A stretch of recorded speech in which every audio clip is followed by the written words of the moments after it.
Hi, வணக்கம். வாழ்க்கை ரொம்ப அழகானதாக அமையட்டும்.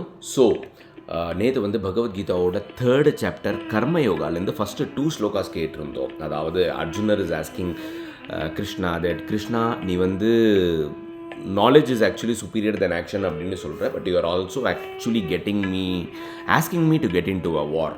நீ சொல்கிறது 2 இன்ஃபர்மேஷனும் is actually confusing for me because I really feel that எனக்கு இன்றைக்கி இருக்கிற பகுத்தறிவுக்கு சொந்தக்காரங்களை அடித்து சாப்பிட்றத விட போனால் போட்டோம் அப்படின்னு அந்த சண்டையை விட்டு கொடுக்கறது தான் ஒரு பிக்கஸ்ட் நாலேஜ் அப்படின்னு நான் நினைக்கிறேன்.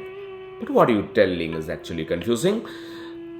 Give me more clarity. ஏதாவது ஒரு விஷயத்தை தெளிவாக சொல்லு அப்படின்னு அர்ஜுனர்கிட்ட சொல்ல, அப்படின்னு கிருஷ்ணர்கிட்ட சொல்ல, கிருஷ்ணர் இன்னைக்கு அதுக்கு பதில் சொல்கிறாரு. தெர் இஸ் கர்மயோகாவோட 3rd shloka. Bhagavan Sri Krishna says that லோகேஸ்மின் திவிதா நிஷ்டா புராபோக்தா மயானக ஞான யோகேன சாங்கியானாம் கர்மயோகேன யோகினாம். ஞானம் தெரியுது, கர்மா தெரியுது, சாங்கியா இன்னும் தெரியல, எக்ஸ்ப்ளோர் பண்ணணும். Let's see what's the meaning. So actually what Lord Krishna is telling is, Arjuna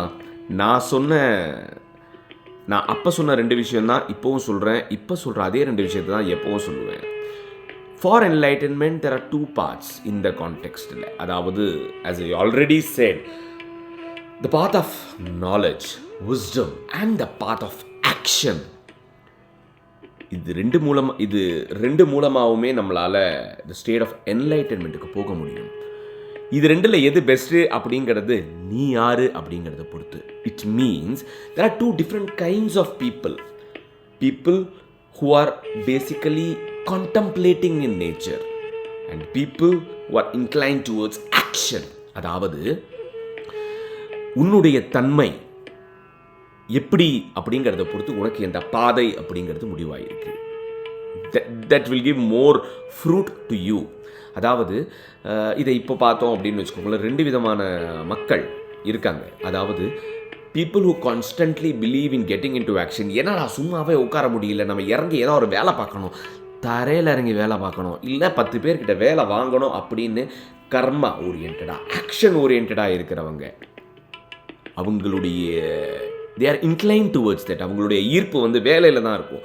On the other side, there are one set of people who are more on intensive thinking. எந்த ஒரு விஷயமா இருந்தாலும் அதை பல கோணத்தில் இன்டென்சிவாக யோசித்து ஸ்ட்ராட்டஜைஸ் பண்ணி அதுக்குண்டான ரிப்பர்கஷன் என்னன்னு பயங்கரமாக கான்டெம்ப்ளேட் பண்ணுறவங்க. Intensive thinkers and intensive worker. Based on who you are, you can choose the path is what Lord Krishna is telling. We can say that இன்னைக்கு நம்ம இன்டென்சிவ் திங்கராகவும் இருக்கணும், இன்டென்சிவ் ஒர்க்கராகவும் இருக்கணும் அப்படின்னு. But one thing, people who sit in the top as a leaders are more intensive thinkers and planners and strategize பண்ணுறவங்க. Ground லெவலில் இருக்க வேலை பார்க்குறது is a different strength altogether.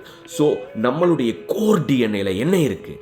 R we an intensive thinker or are we an intensive worker அப்படிங்கிறத நம்ம முதல்ல explore பண்ணி தெரிஞ்சுக்கலாம். நானும் எக்ஸ்ப்ளோர் பண்ணிட்டு வரேன். அடுத்த ஸ்லோகா நாளைக்கு பார்ப்போம். பாய்.